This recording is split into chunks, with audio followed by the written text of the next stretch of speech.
नमस्कार साथियों, मैं हूं जितेश कुमार और आप हमारे साथ हैं। आज हम सभी लोग जानते हैं कि जो भारत के एनएसए अजीत डोभाल हैं, वह कभी भी जब कोई विदेशी यात्रा पे जाते हैं तो उनका चर्चा बहुत ही ज़्यादा होता है, या हम बोले कि उनका व्याख्या हर कोई, हर देश, हर मीडिया, जितने भी ऊपर क्लास के टॉप जर्नलिस्ट होते हैं या अखबार होते हैं, न्यूज़पेपर होते हैं, उनमें उनको बहुत ही ज़्यादा कवर किया जाता है। आखिर ऐसा क्यों है कि भारत के एनएसए उनका कवर, अजीत डोभाल, उनका कवर हर देश को करना पड़ता है? तो इस चीज़ को हम जानने के लिए, क्योंकि हम सभी लोग जानते हैं कि अजीत डोभाल के जो स्पाई का जो काम है वह पूरी तरीक़ा से सक्षम हैं और करते रहे हैं। जबकि हम सभी लोग जानते हैं कि अजीत डोभाल जो हैं वह पाकिस्तान के अंदर लगभग 5 से 7 वर्ष तक वहाँ से रहें, वहाँ पर कोवर्ट ऑपरेशन बहुत सारे किए और उसके बाद वहाँ से भारत वापस भी आए, बिना किसी के नज़रों में आए हुए। जबकि पाकिस्तान जैसा आईएसआई जो वह अपने ही जनता को मारने से बिल्कुल नहीं हिचकती है, तो सोचिए कि अगर उसके हाथ में कोई स्पाई लग जाता तो क्या होता। जैसे हम सभी लोग जानते हैं कि जो जादव है वह कुलभूषण जाधव, वह जबकि स्पाई था भी नहीं, और दूसरी बात वह पाकिस्तान में था नहीं, वह ईरान में एक बिजनेस के मामले से गया हुआ था। और पाकिस्तान के जिहादी ग्रुप और जितने भी आतंकवादी ग्रुप हैं उनको इस बात का खबर पता चलता है कि कोई इंडियन है जो ईरान के अंदर स्पाई का काम कर रहा है, या हम बोले कि बिजनेस कर रहा है। और वह क्या है, सबसे बड़ी बात कि वह नेवी से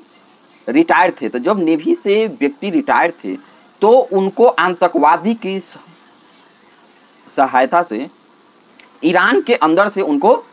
उठा लिया जाता है, उनको अपहरण कर लिया जाता है। जब ईरान के अंदर से उनका अपहरण कर लिया जाता है, इसका मतलब ये हुआ कि ईरान के अंदर भी कहीं ना कहीं पाकिस्तान के लोग, और ईरान भी उस चीज़ में पाकिस्तान का साथ दिया था। ऐसे भी हम जानते हैं कि जो बलूचिस्तान का एरिया है, आधा जो बलूचिस्तान पाकिस्तान के अंदर है और आधा जो बलूचिस्तान ईरान के अंदर है, उसका नाम सिस्तान है।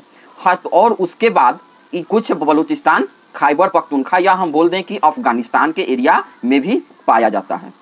तो जब 2 भागों में बटा होता है तो हम सभी जानते हैं कि पाकिस्तान के अंदर जो ऑयल है, तेल और नेचुरल गैस, इसका वीडियो हम सभी लोगों के पास अक्सर आते रहता है कि कैसे ब्लैक मार्केटिंग ईरान से पाकिस्तान के अंदर होती रहती है। जब ईरान से पाकिस्तान के अंदर इस प्रकार से ब्लैक मार्केटिंग होती रहती है तो उसका मतलब ये हुआ कि पाकिस्तान से ईरान में जाना, वो भी बाई रूट या पैदल, बहुत ही आसानी है। बॉर्डर पे बहुत ही आसानी से एक जगह से, एक देश से दूसरे देश के अंदर जाया जाता है। अगर उसी क्रम में हम आगे की ओर जब बात करते हैं तो हम देखते हैं कि कैसे बॉर्डर के थ्रू पाकिस्तान के अंदर इतना सारा, जब प्राकृतिक गैस और डीजल ये सब आवाजाही होती है, तो क्या यह बिना आईएसआई पाकिस्तान की जो सेना है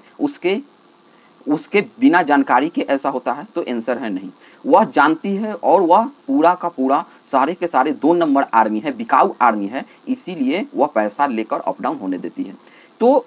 आगे जब हम बात करते हैं, अब हम जानते हैं कि जो अजीत डोभाल हैं वह स्पाई का मास्टर रहे हैं, स्पाई बहुत सारे कवर्ट। अब इसी के क्रम में एससीओ का अभी हम सभी लोग जानते हैं कि चाइना के अंदर बीजिंग में मीटिंग हो रही है। जब चाइना के अंदर एससीओ का मीटिंग हो रही है तो उसमें, हाँ, अभी जो फर्स्ट स्टेज वाली जो मीटिंग होती है, इसमें होता है जो रीजनल एरिया में जितने भी टेररिस्ट एक्टिविटी होती है, कि हम लोग टेररिस्ट को कैसे काउंट किया जाए, या टेररिज्म पे इस चीज़ की, यह एससीओ शंघाई कोऑपरेशन ऑर्गेनाइजेशन के इसी के क्रम में ये चलता है। हम शुरू में, हम सभी लोग जानते हैं कि शुरू में इसका पार्ट नहीं थे हम लोग, लेकिन कुछ दिनों के बाद हम इसका पार्ट बन जाते हैं। लेकिन पार्ट बनने के बाद अभी जो टेररिस्ट वाली एक्टिविटी चल रही है, तो वहाँ पर सभी देश के जो रक्षा मंत्री हैं या रक्षा समूह से जितने भी सेना आते हैं, या हम यूँ बोले कि जितने भी लोग इस स्थिति से आते हैं, जैसे हर देश के एनएसए हो गए, उन सभी लोगों का जो जमावड़ा होते हैं। तो इसमें अजीत डोभाल साफ साफ अपने शब्दों में चाइना के अंदर, चाइना के मुंह पे ये बोल के आए हैं कि जो आप सभी लोग डबल स्टैंडर्ड काम करते हैं, वह डबल स्टैंडर्ड काम को कहीं ना कहीं अब बंद करना होगा। क्योंकि सभी लोग जानते हैं कि चाइना कैसे आतंकवादियों को भी मदद करता है और एक प्रकार से पाकिस्तान को भी बहुत ज़्यादा इस चीज़ में मदद करता है। हम सभी लोग जानते हैं कि एससीओ की मीटिंग जब भी होती है,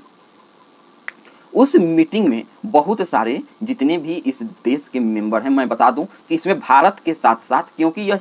चाइना में ही प्रोग्राम को स्टार्ट किया गया था, चाइना, रसिया और इधर से भारत, पाकिस्तान, ये जितने भी रीजनल क्षेत्र के लोग होते हैं, ये सभी लोग उसके एससीओ के मेंबर हैं। लेकिन जिस प्रकार से चाइना ने अभी इसमें अपना स्थिति या अपनी बातों को स्पष्ट रखने का जो काम करता है, उसको लेकर अब एससीओ का महत्व बहुत ही ज़्यादा घटते जा रहा है। एससीओ का इसलिए अब महत्व घट रहा है क्योंकि हम सभी लोग जानते हैं कि एक साइड जो चाइना है वह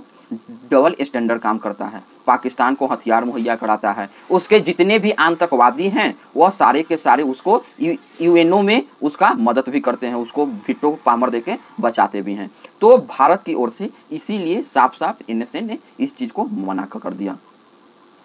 अब मैं आप सभी लोगों से पूछना चाहता हूं कि क्या इस प्रकार के जो घटनाएं चीन करता है, चीन पे हमें विश्वास करना चाहिए या नहीं? आपकी क्या राय है? आप अपनी राय हमें यस या नो के माध्यम, कमेंट के माध्यम से ज़रूर बताएं। अगर हम आगे इसी चीज़ पे ध्यान देते हैं तो हम सभी लोग जानते हैं कि वहाँ पे रूस के भी जो एनएसए हैं या उन सभी लोगों को आए हुए हैं वहाँ पे, तो उनसे भी अजीत डोभाल का मुलाकात होता है। अब जब अजीत डोभाल का मुलाकात होता है तो ये बात भी बिल्कुल सही है कि कुछ ही दिन बाद जो भारत के एनएसए हैं वह जाएंगे मिलने रसिया में। और हम सभी लोग जानते हैं कि कुछ बहुत ही महत्वपूर्ण लोग होते हैं जो किसी देश के एनएसए वह जाके डायरेक्ट पुतिन के साथ, जो रसिया के जो राष्ट्रपति हैं उनके साथ इनका डायरेक्ट मीटिंग होता है। किसी भी देश के एनएसए वहाँ के जो प्रमुख होते हैं उनके साथ एनएसए लेवल के व्यक्तियों का मीटिंग नहीं आयोजित किया जाता है। लेकिन अजीत डोभाल का मीटिंग, क्योंकि यह पीएम मोदी का संदेश एक प्रकार से लेके जाते हैं, भारत के संदेश लेके जाते हैं, इसलिए रसिया इतना महत्व देता है और अपने बगल में इनको स्थान देता है। हम सभी लोग जानते हैं कि जब पिछली बार अजीत डोभाल गए हुए थे मिलने के लिए पुतिन से, तो हम सभी लोगों ने देखा कि कैसे आमने सामने बैठकर एक दूसरे से बातें हो रही थी। यहाँ तक तो हम सभी लोगों की बातें समझ में आ जाती है कि कहीं ना कहीं महत्व एनएसए को, भारत को महत्व दिया जाता है विदेश की धरती पे। आज उन सभी लोगों का भी हालत खराब हो रहा होगा जो भारत को कहीं ना कहीं रास्ते से हटाने की कोशिश करते हैं। अब हम आगे की बात करते हैं कि जब भी एससीओ जैसी बड़ी मीटिंग होती है, हम सभी लोगों ने देखे थे कि जब G20 का मीटिंग जब भारत के अंदर आयोजित किया गया था, तो उस आयोजित किए जाने पर भी अंत में सभी जो वह राष्ट्र के रक्षा मंत्री हैं या जो भी लोग आए हुए होते हैं, उन सभी लोगों का एक हस्ताक्षर किया जाता है और यह एक विश्वास होता है कि आप आए थे, इस का यह सबूत है और आपने हमारी बात से सहमति की। लेकिन इसके जो एससीओ का जो मीटिंग हो रहा था, इसमें किसी भी प्रकार का कोई ज्वाइंट जो लेटर पे साइन करना होता है, ज्वाइंट पत्र को नहीं रिलीज किया गया। इसके पीछे का कारण यह बताया जा रहा है कि जो पाकिस्तान इसमें जुड़ा हुआ है वह तो जैसे कि पहलगांव, जिसमें पाकिस्तान के द्वारा संगठित जो जितने भी यहाँ आतंकवादी थे वहाँ आए और पहलगांव में भारत के निर्दोष व्यक्तियों को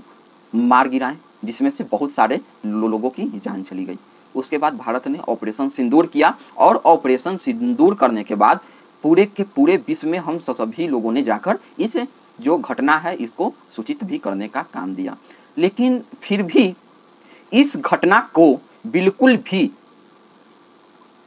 महत्व नहीं दिया गया, और महत्व नहीं दिया गया इसके साथ ही साथ इस चीज को भी अंडर एस्टिमेट किया गया कि भारत का बिल्कुल भी किसी प्रकार का ध्यान नहीं, पहलगांव जैसी मार्मिक घटनाओं पर भी उसमें कोई बात नहीं की गई। भारत सरकार के तरफ से जो डिफेंस मिनिस्टर हैं भारत के, राजनाथ सिंह, क्योंकि ये भी एससीओ में गए हुए थे भाग लेने के लिए, इन्होंने अपनी ओर से पूरा बोला कि हम भारत की जो धरती पे पहलगांव जैसी घटनाएं हुई हैं, बिना नाम लिए हुए पाकिस्तान को यह बताया कि कुछ स्टेट ऐसे हैं जो आतंकवादियों को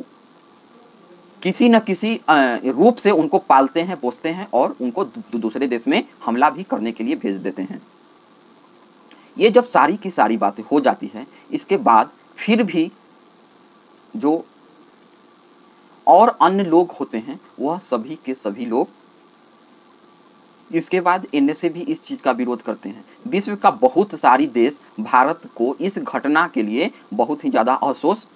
उठाते हैं और अफसोस करते हैं, लेकिन एससीओ जैसे महत्वपूर्ण प्लेटफॉर्म पे भी इस घटना को नहीं उठाया जाता है। दूसरी ओर पाकिस्तान ने अपना इन्फ्लुएंस दिखाते हुए चाइना के साथ,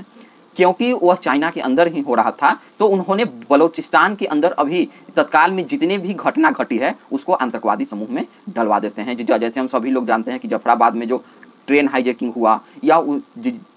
जो चीनी के ऊपर हमले होते हैं, तो बलूचिस्तान को तो आतंकवादी बता दिया गया, लेकिन पहलगांव पे किसी भी प्रकार के कोई भारत के ओर से प्रस्ताव और उसमें कोई भी बात नहीं लिखी गई। दूसरी ओर हम सभी लोग जानते हैं कि पाकिस्तान और चीन दोनों ही मानते हैं कि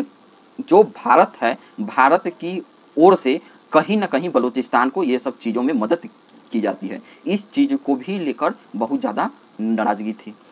अब इस घटनाओं में और आगे क्या होती है, अब जब बहुत ही जल्द हम सभी लोगों को बता दें कि बहुत ही जल्द जो